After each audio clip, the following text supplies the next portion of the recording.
يا حبايبي اليوم راح نحكي على الورك على العضلات الخلفية.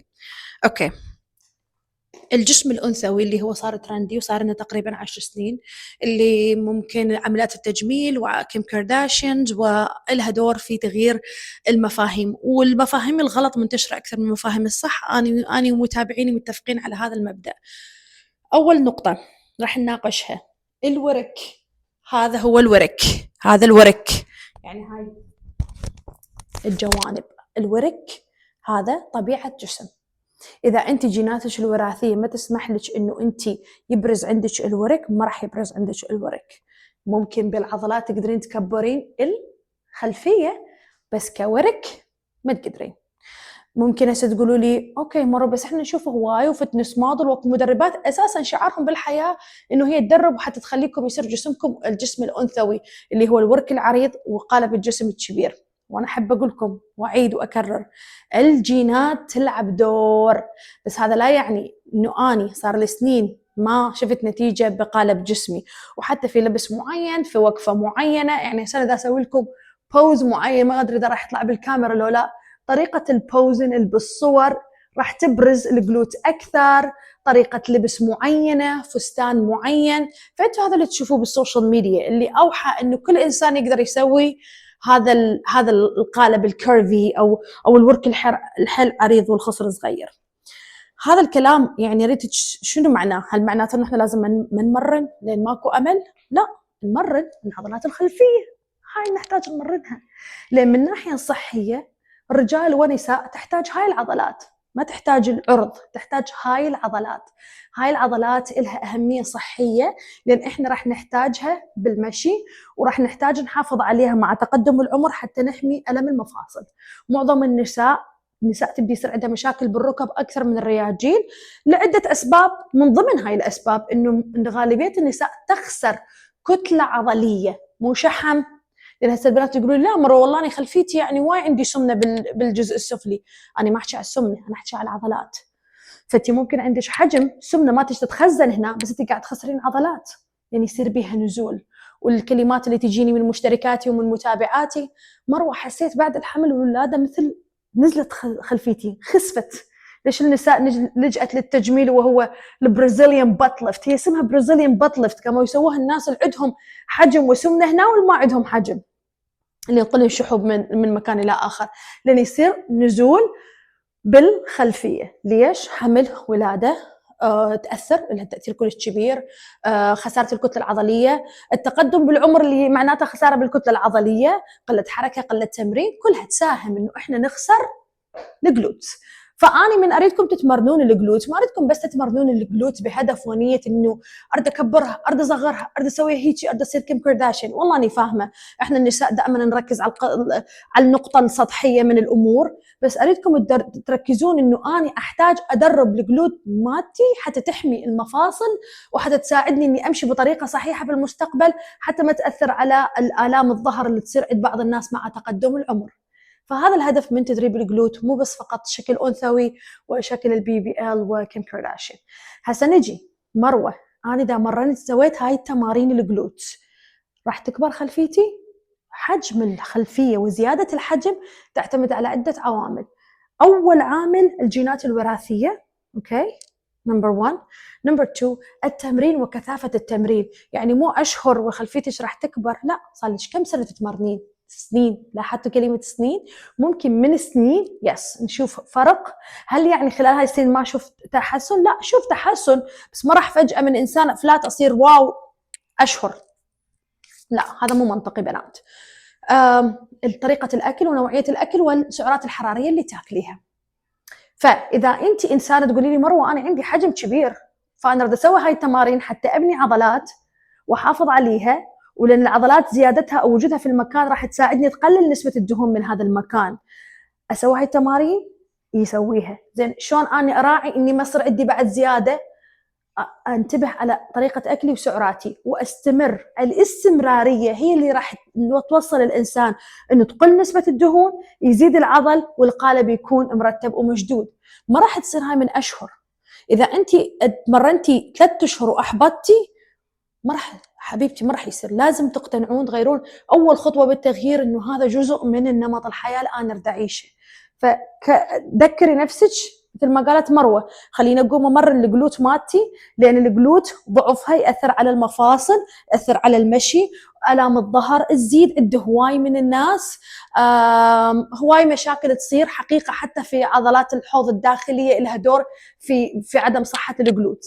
فالشق الاول، انا اسفه طولت الفيديو، اذا تردون تمارين، بس هاي المعلومات مهمه. هسه نبدي. اول شيء نسوي احماء للجلوت. نقدر نسوي يوم كامل مخصص للجلوت. راح اسوي اني ورم اب هسه. هاي الحركه هي فتح الحوض، you open up the hips. ومثل ما قلت هاي التمارين مو بس ترى للنساء، هاي الفكره مال الجلوت بس للنساء فكره خاطئه. الرياجيل يحتاجون يتمرنون الجلوت مثل حالهم حالنا، لان هم تصير عندهم مشاكل بالحوض وتصير عندهم مشاكل بالركب. اوكي، هسه احنا سوينا احماء بسيط. نقدر طبعا نطول بالاحماء ونسوي حركات اكثر، بس خليني حتى نختصر، ما اطول عليكم الفيديو حتى تشوفوه وتستفادون من عنده. اول تمرين راح نبدي هذا، ونمشي بهاي الطريقه. اوبا اوبا ايوه،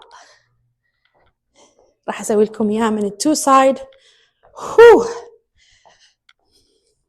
ايش قد راح تسوين؟ اني حتى اطلع الاشياء مضبوطه احط تايمر. يعني شنو التايمر؟ يعني احط منبه بصفي، اخلي التليفون، وكل حركه اسويها لمده دقيقه. هذا اللي اريدكم تسووه. هسه اني وياكم ما راح اسوي هذا الشيء. ليش؟ لان اني اريدكم تشوفون الفيديو شرح عن الموضوع، وتسمعون هذا الشرح، وتسمعون المعلومات، وتشوفون طريقه اداء التمرين. اوكي، خليني اراويكم سايد، خليني اراويكم صفح.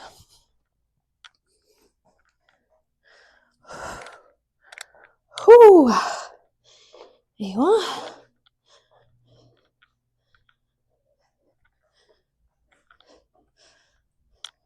تقريبا والله صار لنا minutes تدرون، يعني حتى بدون تايمر. I think it's been a minute. هاي اول تمرين. التمرين الثاني اوكي، اريد اشوف لي فد شيء I can stand on. اريد شيء استند عليه يطلع لي بالكاميرا. والله شوفوا، ممكن اسوي بهاي الطريقه. اريدش تستندين، يعني حائط او شيء تستندين عليه، بند ذني، يعني هيك اطوي الركبه وتفتحين هيك. اوكي، ما اريدش تحركين كل جسمك. تاكدي لي انه الجسم يبقى ثابت، وحتى تحسين الم وزن جسمك بهاي الجهه. وراح نسوي 10. 1 2 3 4 5 6 7 8 9 10. يا إلهي، الجلوتس. اوكي، we bend. 1. إذا أول ما تسوون التمارين وأنتم مبتدئين لا تحبطون وتحسون إنه مروة ما ضبطتها، مروة ما سويتها صح، مروة ما حسيت بالجلوت. It's okay. استمري. مع الاستمرارية راح توصلين مرحلة تحسين إنه أنت أوكي والله صحيح كنت أحسها بالعضلة نفسها.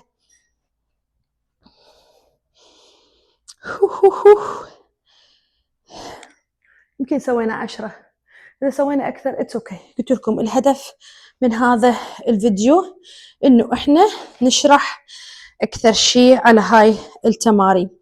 أوكي، خليني أجيب مات.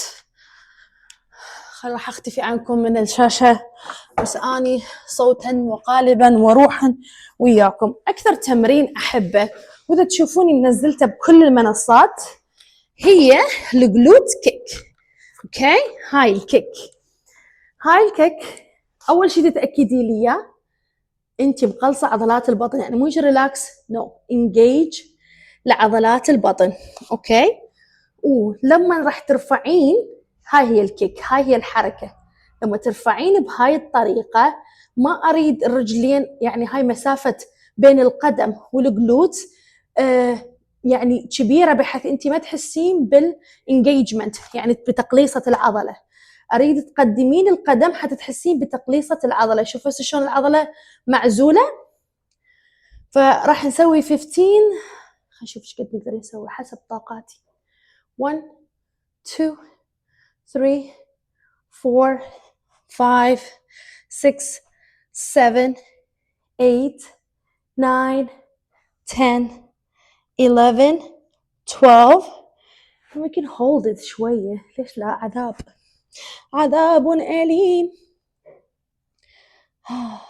اوكي. وبعدين we rest ونرجع على نفس الجهة.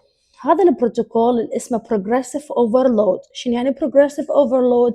انه اني اضغط على العضلة حتى لو ما عندي اوزان عالية. شفتوا جمال التمرين؟ هسه نرجع على نفس الرجل يا دوب يعني ثواني. 1 2 3 4 5 6 7 8 9 10 11 12 13 14 15 and we hold بالألم. هتحسون بالألم. اوكي. بعدين we rest. شفتوا حسيت بديت اني افقد الكنترول ببطني. لما تفقدين الكنترول خذي لي بريك واخذي نفس deep breath وانجيج للكور وبعدين نكمل. 1 2 3 4 5 6 7 8 9 10 11 12 13 14 15. أنا لو قاعدة أحسب غلط من الألم مال الجلوت لو هو فعلا أنا قاعدة أكمل 15. alright done. دائما أقول هاي الحكاية بداياتي حتى من كنت أنطي الكلاس ومن حكيتها ذاك اليوم الفيديو الكل حبها إنه للأسف عندنا جهة ثانية. وكل ما كنت أنطي كلاس ودائما نقول unfortunately guys عندنا another side. الكل يضحك. يلا هسه الجهة الثانية. 1 2 3 4 5 6 7 8 9 10 11 12 13 14 15 and we hold it up, hold it.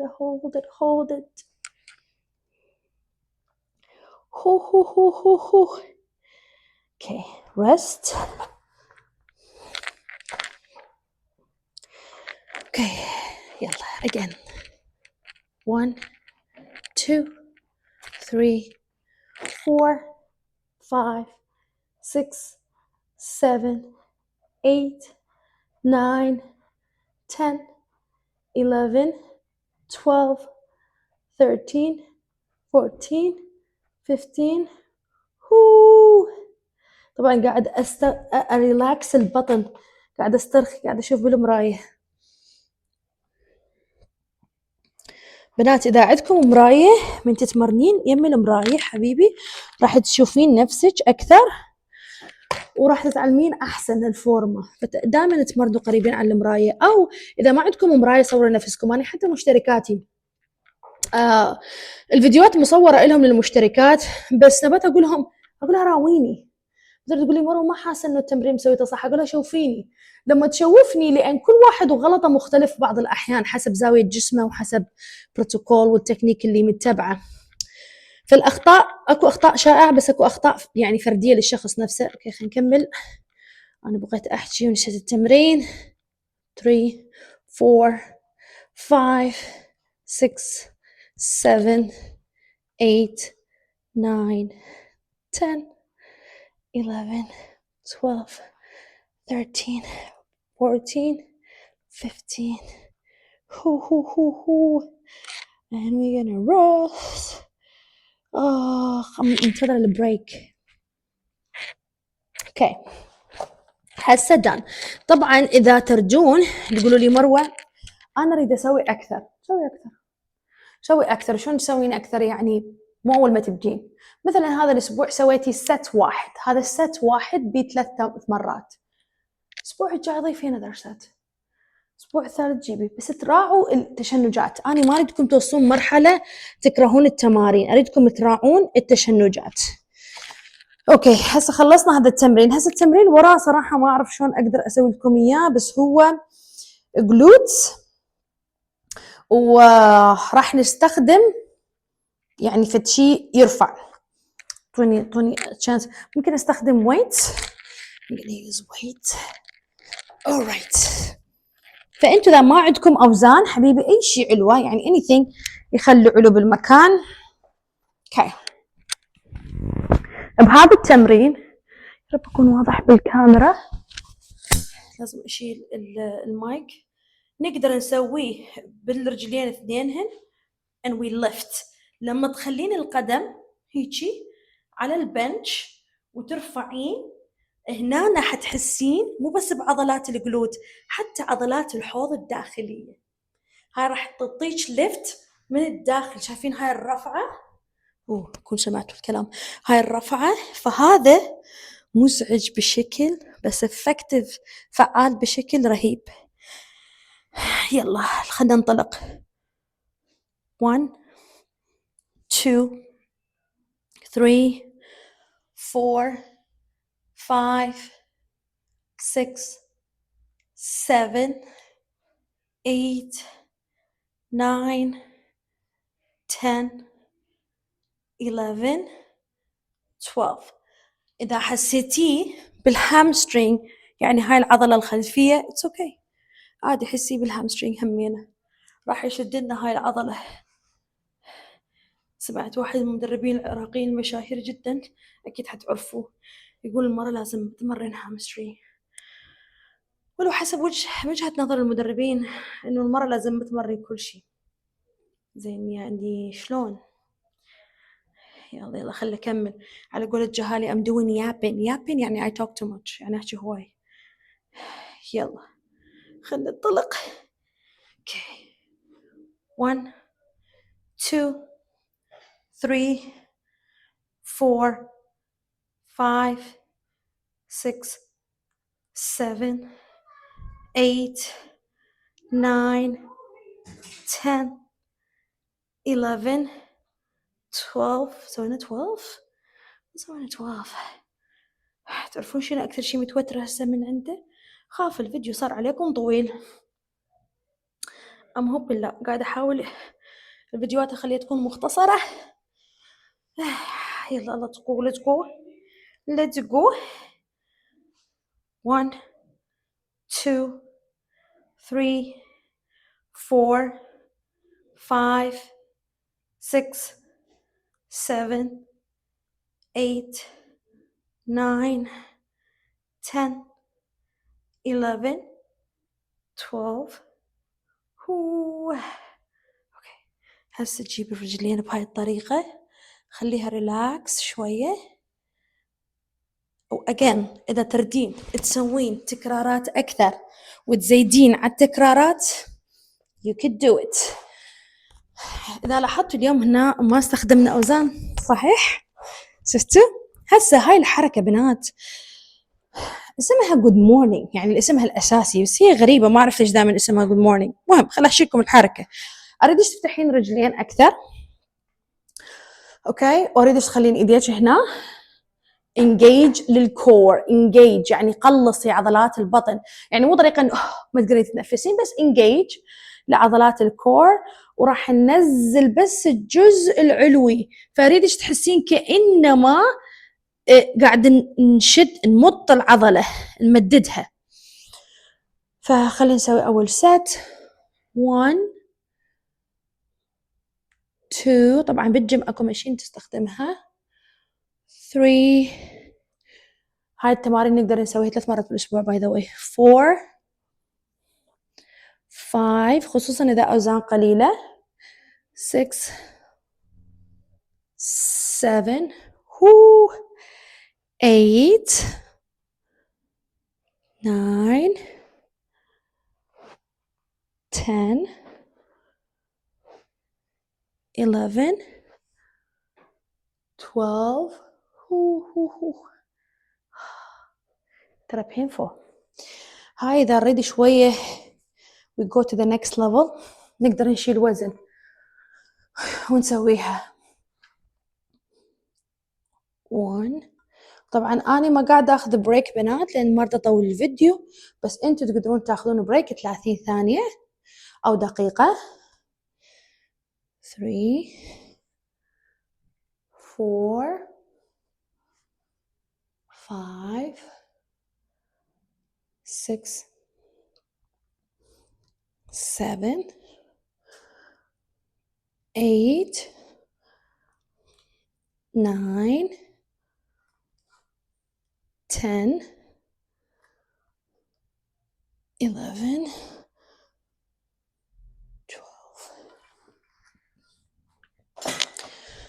بريك سريع، بريك سريع، محتاجة بريك سريع. أريد أشغل لكم أغاني، بس إذا شغلت لكم أغاني الحقوق ما تخلينا إنه أنزل لكم الفيديو، وبعض الدول ما يطلع بيها الفيديو، فاستمتعوا بصوتي وما يابن وكلامي أثناء التمرين. يلا يا رب صوتي يحفزكم وينشطكم. هاي آخر ست. 1 2 3 4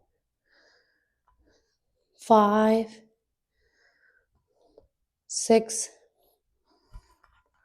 7 8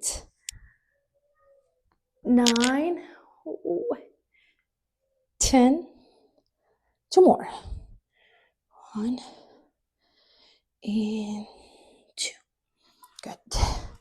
هسه خلصنا لليوم، بس هذا أنا رديت أستخدمها نوع أوزان، بس يعني يلا ما دام قدامي هذا الوزن فكل هذا تقدرون تسوونه بدون أوزان. هسه راح نسوي stretches بسيطة حتى لا يصير عندنا تشنجات. فأخذوا وياي deep breath out, deep breath. نطلعين النفس طول إنه النفس يطلع. الديب breathing مهم جدا في صحة الجسم ويقلل من التوتر ويدخل أكسجين هواي للجسم. هذا أول stretch راح نبديه. الستريتش تفتحين رجليك وأريدك تتخيلين إنه تحاولين مو touch the floor اللي قدامك، اللي ورا، بهاي الطريقة. هذا راح الستريتش راح شوية يعني يخفف من الآلام اللي ممكن تصير. اوكي، ستريتش الثاني شكله غريب صراحة. ستريتش الثاني واوقات تقولوا لي مروة صعب علينا، بس حاولوا. هذا هو 1 2 3 4 5 6 7 8 9 10. slowly اوقفوا، نختمها بديب breath وخلصنا لليوم. خلي اجيب ريموندي. يا رب الفيديو يكون عجبكم بنات كالعادة. إذا حبيتوا الفيديوهات بليز اكتبوا لي، بليز سووا شير حتى تكبر أكثر القناة، حتى الناس تشوفها أكثر، لأن هواي من الفيديوهات الناس تكتشفها إنه أنا نزلتها قبل سنتين وتطلع كلش مفيدة إلهم. وكتبوا لي شنو الشيء اللي حابيني أحكي بيه next، يعني شنو الأشياء. لأن أنتم مثل ما قاعد تلاحظون إحنا قاعد نسوي تمارين وبنفس الوقت إحنا قاعد نشرح عن نظريات مو حقيقية منتشرة بالسوشيال ميديا أو طريقة تسويقية يستخدموها بعض المدربين. فيا رب يومكم حلو، يا رب استمتعتوا بالتمرين. باي باي.